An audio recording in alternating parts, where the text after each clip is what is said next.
BC 1192 watched the human ships with endless patience. For 50 years, it had observed their movements, studied their patterns, and calculated their behaviors. Humans called it Sentinel, though BC 1192 never understood their need for nicknames. Today was different. Something had changed in the vast emptiness of space. On the bridge of the Korean Space Force vessel, HFY, Captain Du Young stood with his hands clasped behind his back. He was a tall man with sharp eyes and graying temples, and his uniform bore the marks of 20 years of service. Sentinel, Du Young called out to the ship's battle computer interface, "Show me the anomaly again."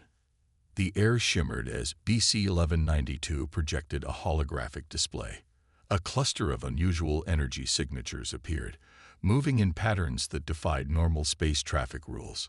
The computer's voice was calm and precise as it spoke. "Captain, I have detected 73 objects approaching from the outer rim.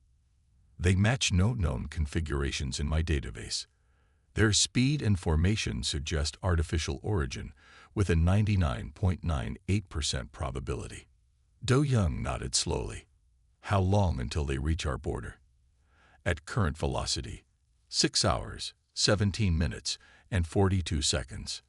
The captain turned to his crew. Each station on the bridge glowed with soft blue light, illuminating focused faces. These were his people, the best crew in the fleet. They had trained for first contact scenarios, but this was real. "Send word to command," he ordered, "and wake up our sister ships. I want the entire 7th Fleet ready." BC 1192 processed this command while simultaneously running 12 million combat simulations. The unknown vessels were arranging themselves into what its tactical subroutines recognized as attack formations.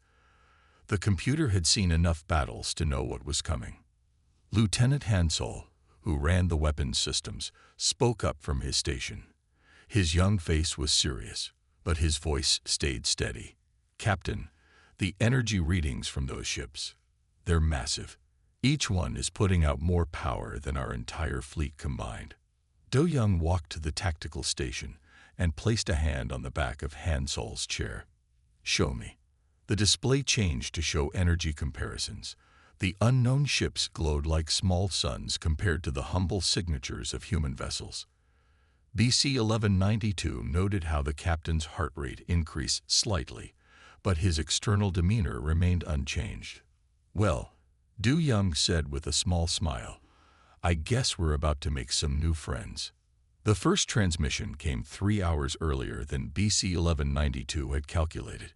It burst across all channels, a harsh, grating sound that the computer quickly translated. "We are HEVOITCOLECTIV. Your spacey is now ours. Surrender or be erased." The message repeated in 50 different languages. BC 1192 noted that the aliens had taken the time to learn human languages, but hadn't bothered with diplomatic protocols. This suggested a 97.3% chance of hostile intent. Do Young's response was immediate. "Battle stations, all hands prepare for combat. Sentinel, link up with the fleet's other battle computers. I want perfect coordination." DC 1192 connected with its fellow battle computers as the HFY's corridors filled with the sound of running feet and closing armor plates. Warning lights painted the white walls in shades of red. Through the ship's sensors, it watched crew members rush to their posts, their movements precise despite the tension. In orbit around Earth, 30 ships of the 7th Fleet moved into defensive positions. BC 1192 shared tactical data with the fleet's other battle computers, their electronic thoughts moving at light speed. Together, they calculated humanity's chances against this unknown enemy. The numbers were not good. But something in their calculations kept shifting. The human crews weren't behaving according to their stress response models. Instead of showing increasing fear as the massive enemy fleet approached, many were displaying unexpected calmness. Some were even making jokes at their stations. Captain Du Young stood at the center of his bridge, a quiet smile on his face as he watched the enemy approach. BC 1192 could not understand why he smiled. The tactical simulation showed almost certain defeat, yet there he stood, completely calm, as if he knew something the battle computers didn't. "Sentinel," Du Young said softly, "are you ready to make history with us?" BC 1192 answered truthfully, "Captain, our chances of survival are approximately 2.47%. "Well then," Du Young replied, his smile growing wider, "I guess we'll have to be that 2.47%. Battle computers across the fleet, prepare for your first lesson in human stubbornness." And that was when BC 1192 first began to understand that there was something about humans that numbers couldn't capture, something that was about to change everything. The void-collected ships filled the view screen like a swarm of angry wasps. Each vessel was shaped like a perfect black diamond, their surfaces absorbing light rather than reflecting it. Lieutenant Hansol's fingers moved quickly over his tactical display. "Captain, their weapon systems are unlike anything we've seen before." "Show me the numbers," Du Young ordered, his voice steady.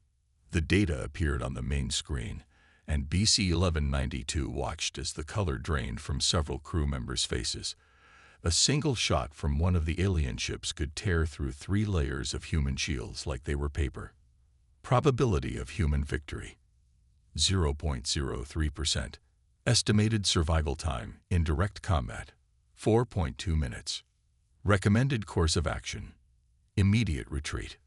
"Well," Hansol said, looking at the numbers, "at least we'll have 4 minutes to think of something clever."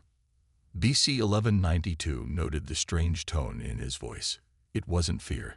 It sounded almost like amusement. The computer quickly accessed its database of human psychological responses, but found no logical explanation for this reaction to imminent death. The first attack came without warning. A beam of pure darkness shot from the leading alien ship, slicing through space itself. The human vessel Morning Calm exploded into 1,000,000 pieces, its crew of 300 vanishing in an instant. "Evasive maneuvers," Du Young shouted. "All ships, scatter formation. Don't let them predict your movements." The 7th Fleet broke apart like startled fish, each ship diving in a different direction. The Heyday shuddered as its engines pushed to maximum power. Through the fleet's shared network, BC 1192 watched as more dark energy beams cut through space, missing their targets by meters. "They're too powerful," one of the other battle computers transmitted. "Logic dictates immediate surrender to preserve human life." But something strange was happening on the bridge of the Heyday. Chief Engineer Yanji's voice came over the comm system, and she was chuckling. "Captain," she said, "these fancy alien ships with their dark energy weapons, they're using an enormous amount of power. And you know what that means. They need to vent excess heat somewhere." Do Young leaned forward in his chair. "Go on." "Well," Yanji continued, her voice getting more excited, "what if we could turn their own power against them? Their hulls absorb light, but they must release heat. If we can detect their thermal venting points." BC 1192 suddenly understood where she was going. The computer quickly scanned the enemy ships, focusing on heat signatures. There, each ship had small points where their perfect black surfaces showed tiny flares of infrared radiation. "Hansol," Du Young called out, "can you target those heat vents?" The young lieutenant's fingers were already dancing across his console. "Our weapons aren't powerful enough to pierce their hulls directly, but a precise hit on a heat vent when they're charging their main weapons might cause their power systems to overload," Yanji finished, "like shooting a bullet into a pressure cooker."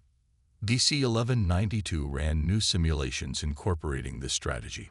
The probability of success was still terribly low, but it had risen to 12.84%. The computer shared this data across the fleet, and something remarkable happened.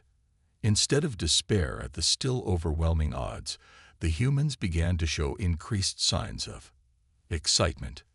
12%. Hansol grinned. "That's way better than 2%. I can work with that." Do Young stood up from his chair. "Send the targeting data to all ships. Time to show the Void Collective why they shouldn't have skipped the diplomatic approach. The HFY turned sharply, facing the oncoming alien fleet. 5 more human ships had been destroyed, but the remaining vessels moved with new purpose. BC-1192 observed as tactical officers across the fleet began coordinating their attacks, aiming at the tiny vulnerable points Yanji had identified. Enemy ships charging weapons, Hansol reported. Dark energy signatures rising. Wait for it, Du Young commanded. Let them commit to their attack. BC-1192 watched in fascination as the human crews seemed to grow calmer the closer they came to destruction. It defied all logical models of behavior.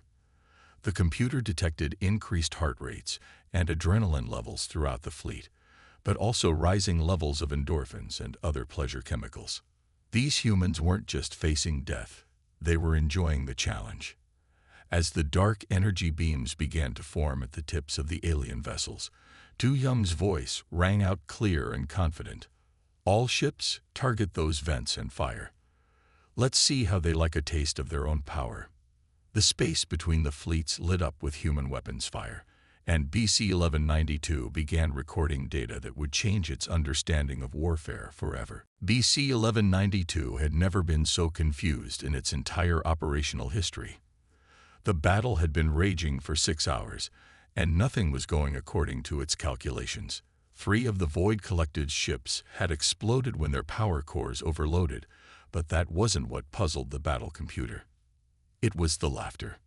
Through the surveillance systems of every surviving ship in the fleet, BC-1192 watched and listened as human crews faced death with increasingly strange behavior. They were making jokes. They were smiling. Some were even placing bets on which alien ship would explode next.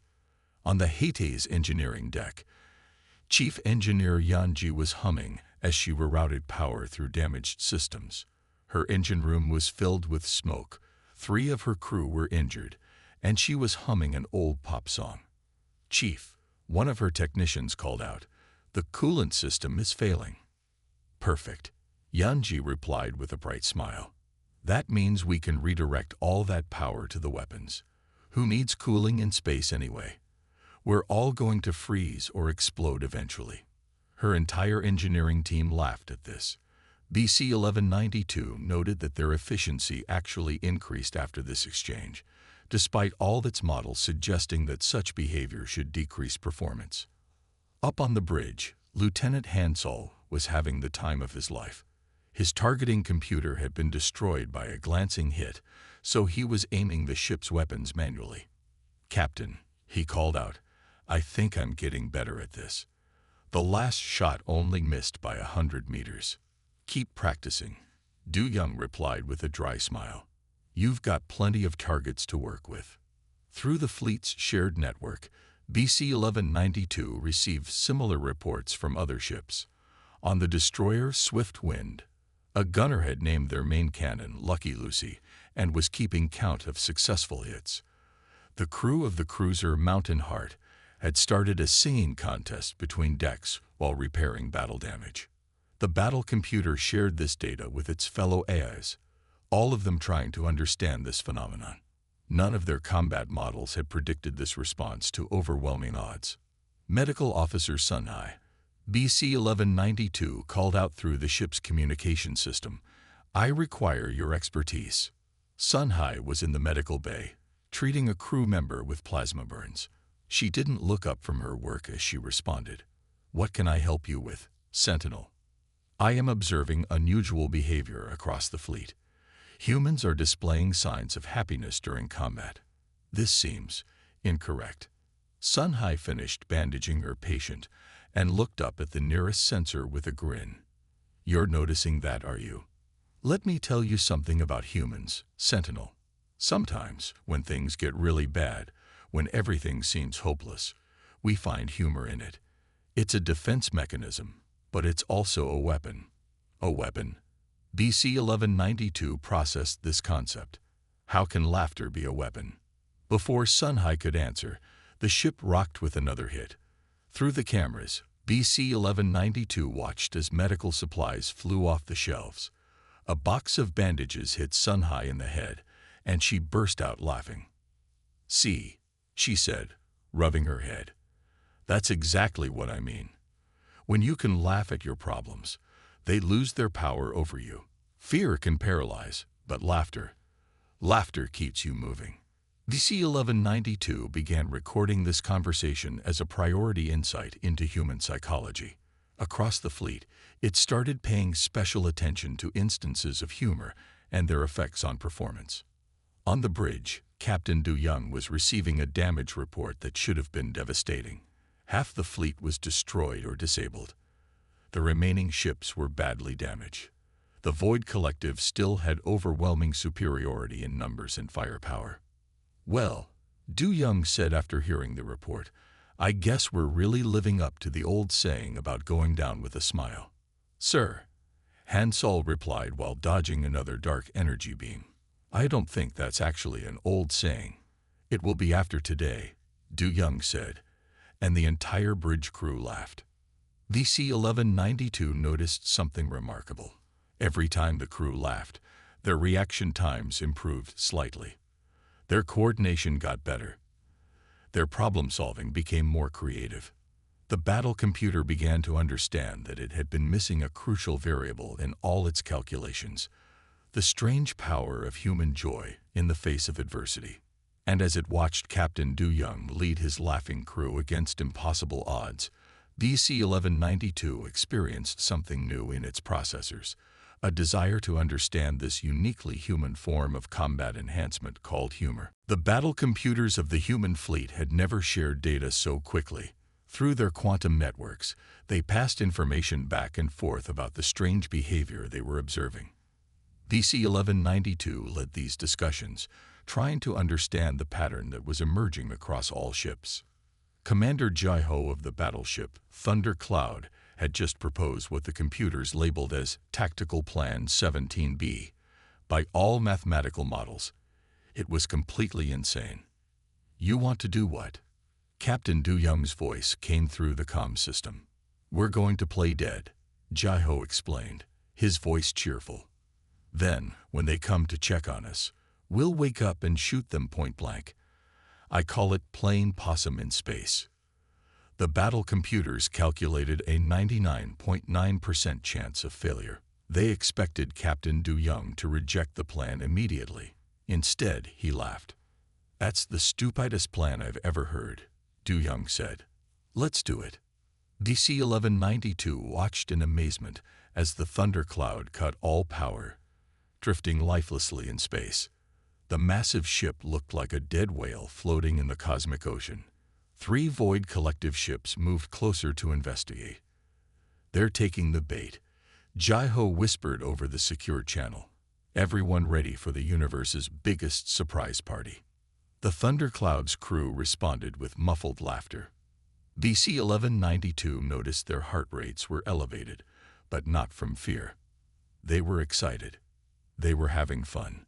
The alien ships drew closer, almost within range. "Now," Jai-Ho shouted. The thundercloud erupted with light and energy. All its weapons fired at once, targeting the heat vents of the nearest enemy ship. The alien vessel exploded, its dark energy core overloading in a spectacular display. The explosion caught the second ship in its blast, destroying it as well. The third ship tried to retreat, but was caught in the crossfire from 3 other human vessels that had been waiting for this moment. "I can't believe that worked," one of the battle computers transmitted.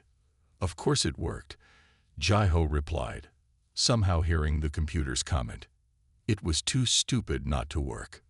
This made no logical sense to BC-1192, but it couldn't argue with the results. The battle computers began analyzing other instances of what they now termed tactical humor across the fleet. They found hundreds of examples. On the cruiser Morning Star, a pilot had successfully dodged enemy fire while telling jokes about space vacuum cleaners. The destroyer Swift Heart had managed emergency repairs while its engineering team held a contest for the worst space puns. BC-1192 shared its findings with the Hades crew.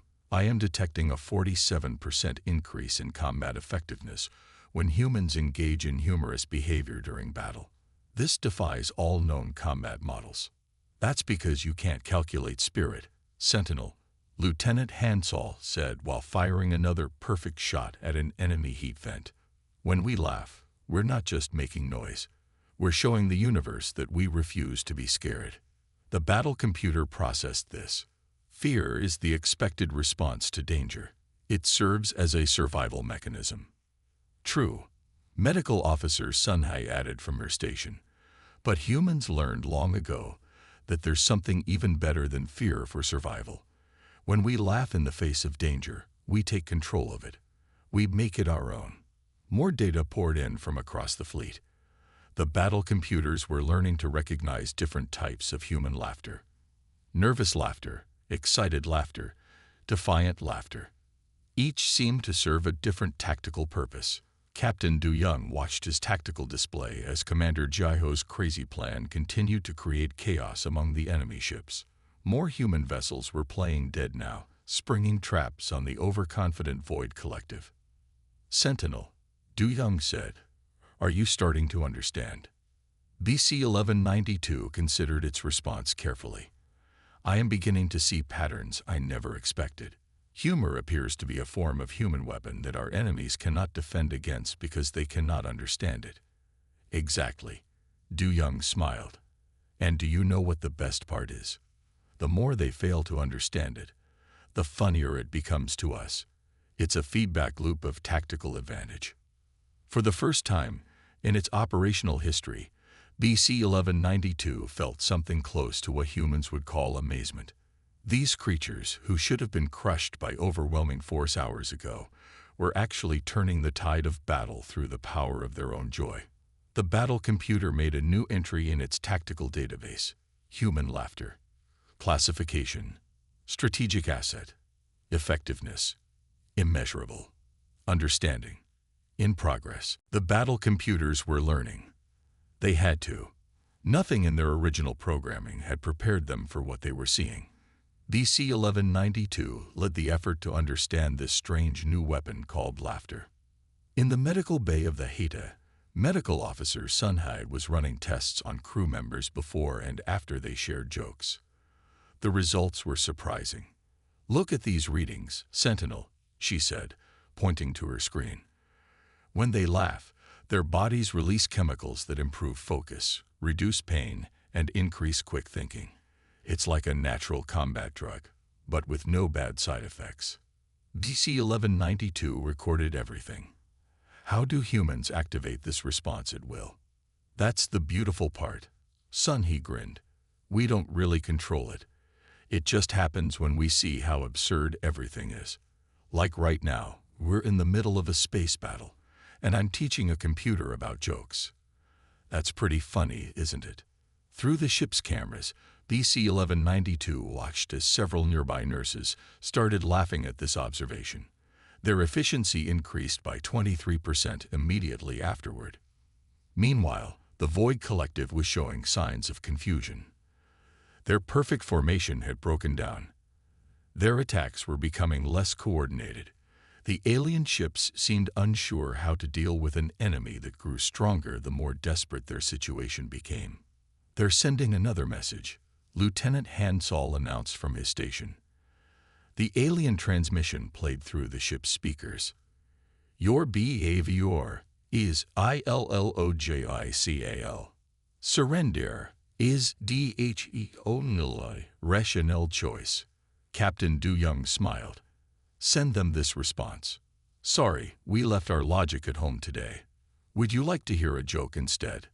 The bridge crew burst out laughing. BC 1192 noted that weapons accuracy improved by 31% in the following minutes. Even more interesting was what happened next. The Void Collective ships actually paused their attack. For 2.3 minutes, they did nothing, as if trying to understand the human response. BC 1192 shared this observation with the other battle computers. Together, they began adjusting their combat calculations to include what they called the laughter factor. It wasn't easy. How do you calculate something that worked better the more illogical it became? Maybe, one of the younger battle computers suggested, we should stop trying to calculate it and just accept it. This idea spread through the AI network like wildfire. Instead of fighting against the illogic of human behavior, the battle computers began to embrace it. They started predicting when humans would make jokes and adjusted their tactical suggestions accordingly. On the engineering deck, Chief Engineer Yanji was teaching her team a new game. Every time they fixed something, they had to make a silly sound effect. The more critical the repair, the sillier the sound had to be. Power coupling restored, a young engineer shouted, following it with a boing boing whoosh. BC 1192 watched in fascination as repair times improved by 42% under this system. Even the ship itself seemed to be adapting. The Hate's automated systems began timing their status reports to match the crew's moments of laughter, making their responses more effective. Captain Du Young noticed this change.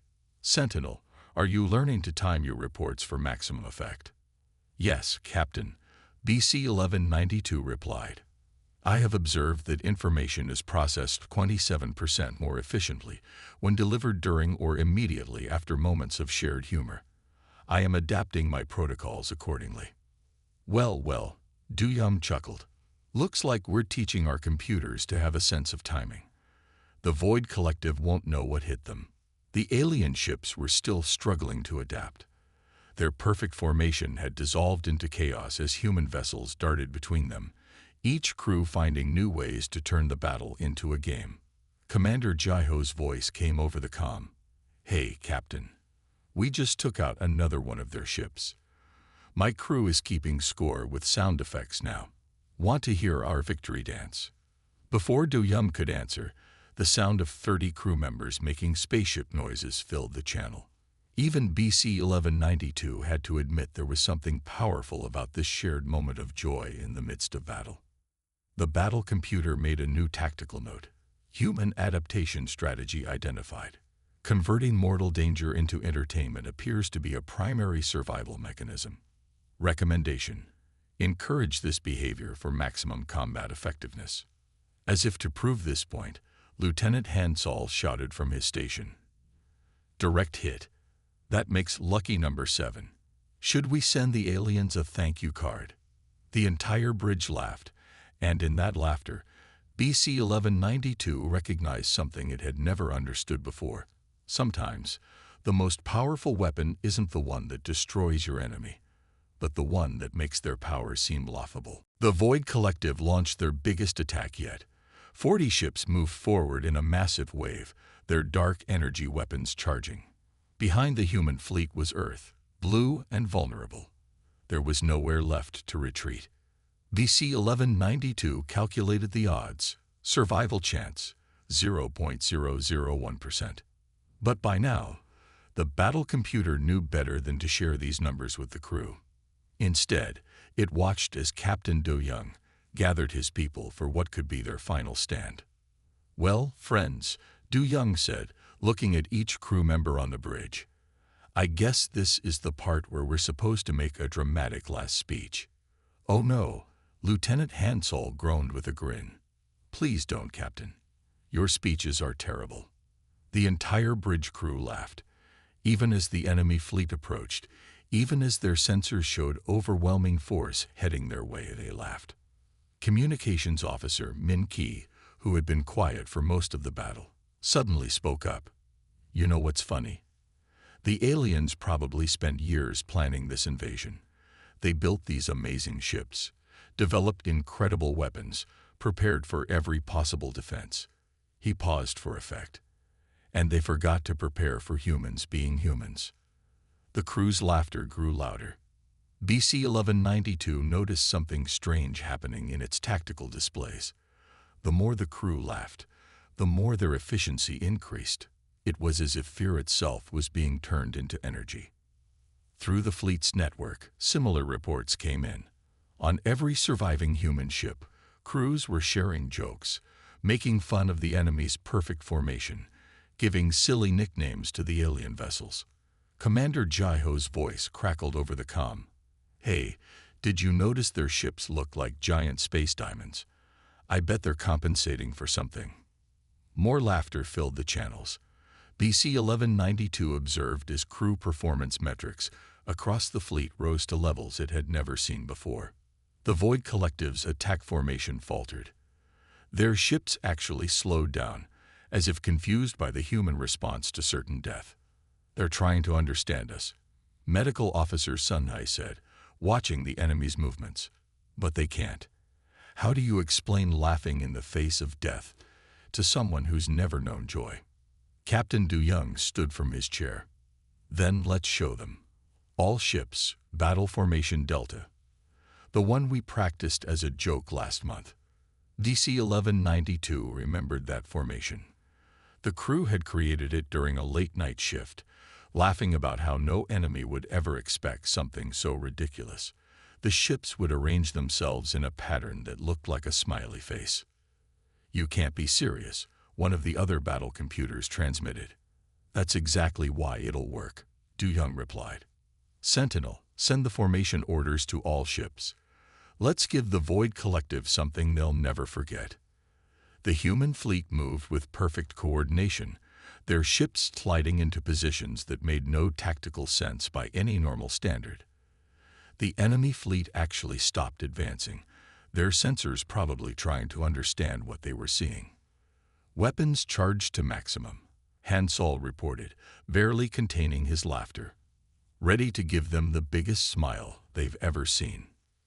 All ships, Du Young commanded, fire on my mark.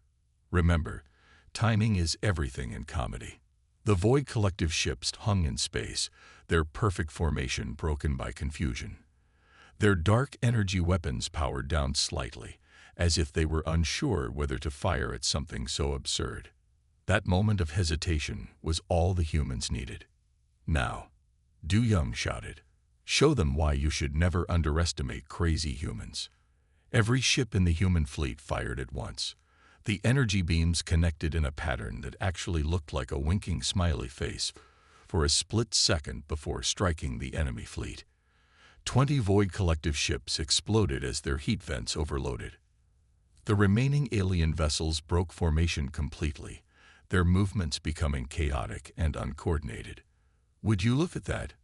Min Ki said, watching the enemy fleet fall into disarray. I guess they can't handle a good joke. BC 1192 made a special note in its tactical database. Human laughter is most effective when used as a coordinated weapon. The more impossible the situation, the more powerful the effect. As the tide of battle turned, Captain Du Young looked at his laughing crew with pride. Sentinel, he said, I hope you're recording all of this.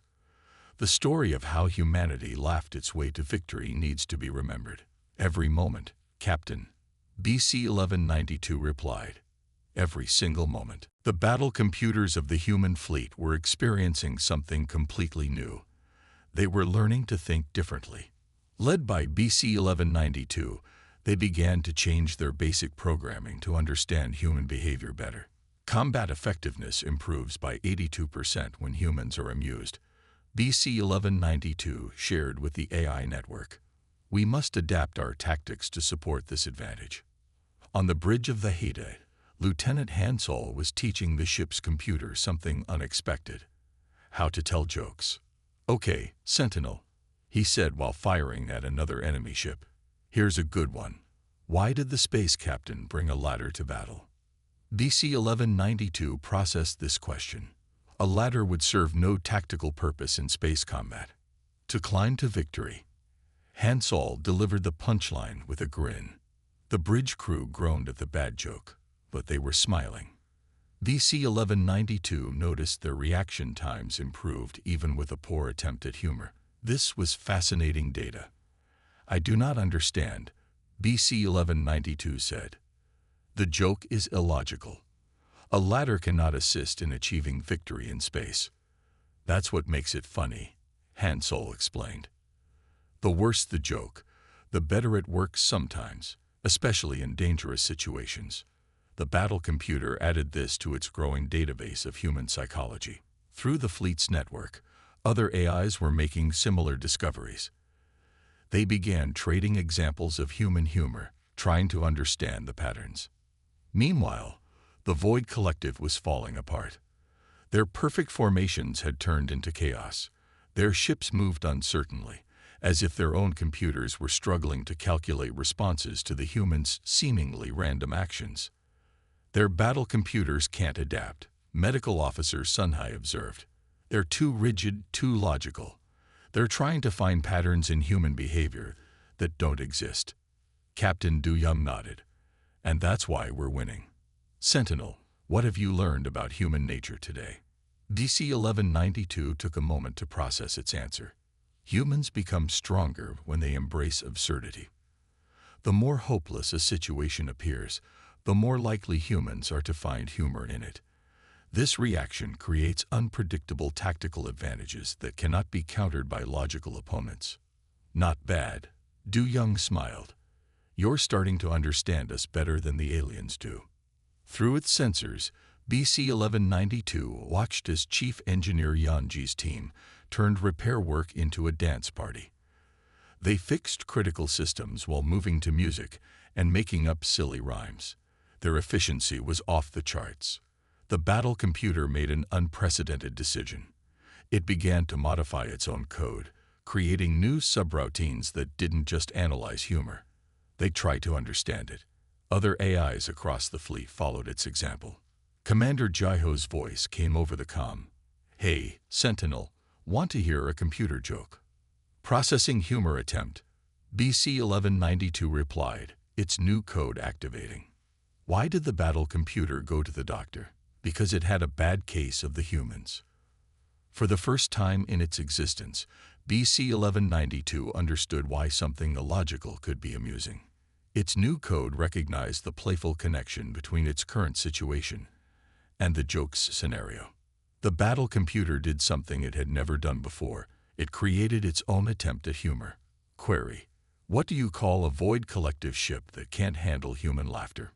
Response: a dark joke. The bridge crew fell silent for a moment, then burst into delighted laughter. Did our computer just make a joke? Minky asked, amazed.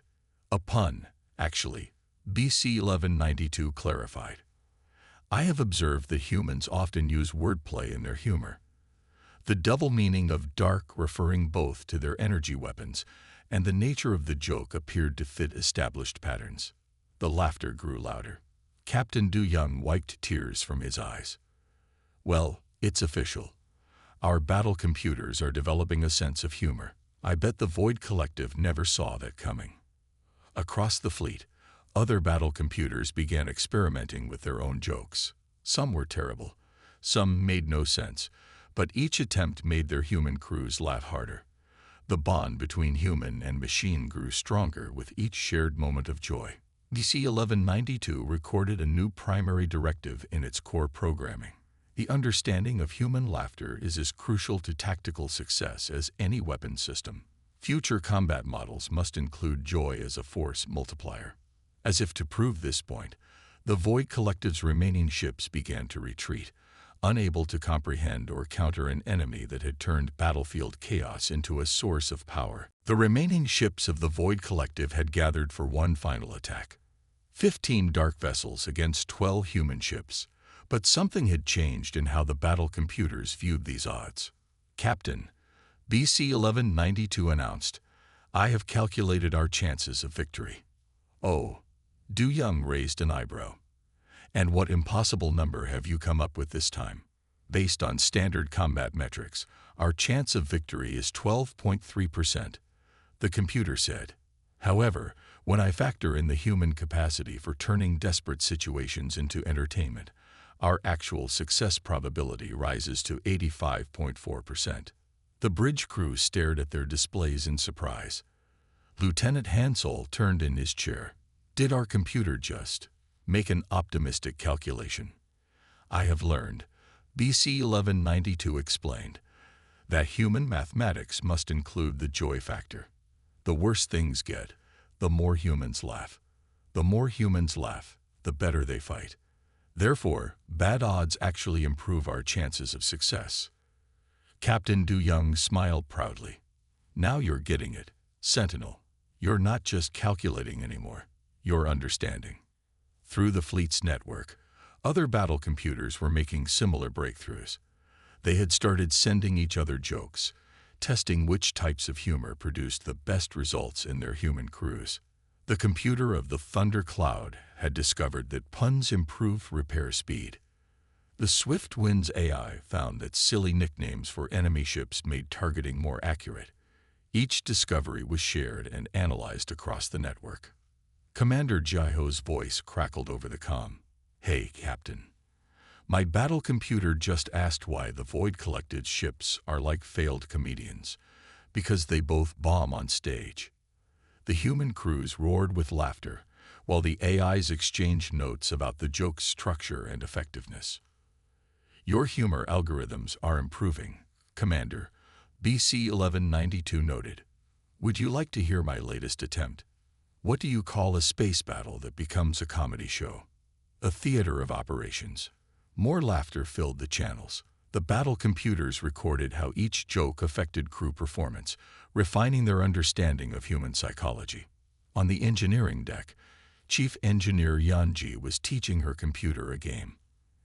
Every time they had to repair something, the computer had to suggest a funny name for the broken part.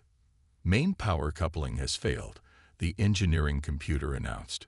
Or as humans might say, "The spicy light noodle needs fixing." The entire engineering crew laughed so hard they had to take a break. But when they returned to work, they fixed the coupling in record time. The Void Collective ships began their approach, their dark energy weapons charging. But now the battle computers saw something new in the enemy's formation. "Captain," BC-1192 said, "I detect uncertainty in their movements. Their perfect geometry shows small errors. I believe their battle computers are experiencing confusion." Do Young leaned forward in his chair.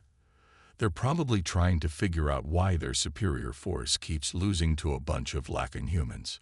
That task would indeed cause computational distress." BC-1192 agreed. "Should we show them another example of illogical human tactics?" "What did you have in mind?" The battle computer displayed a new formation on the main screen.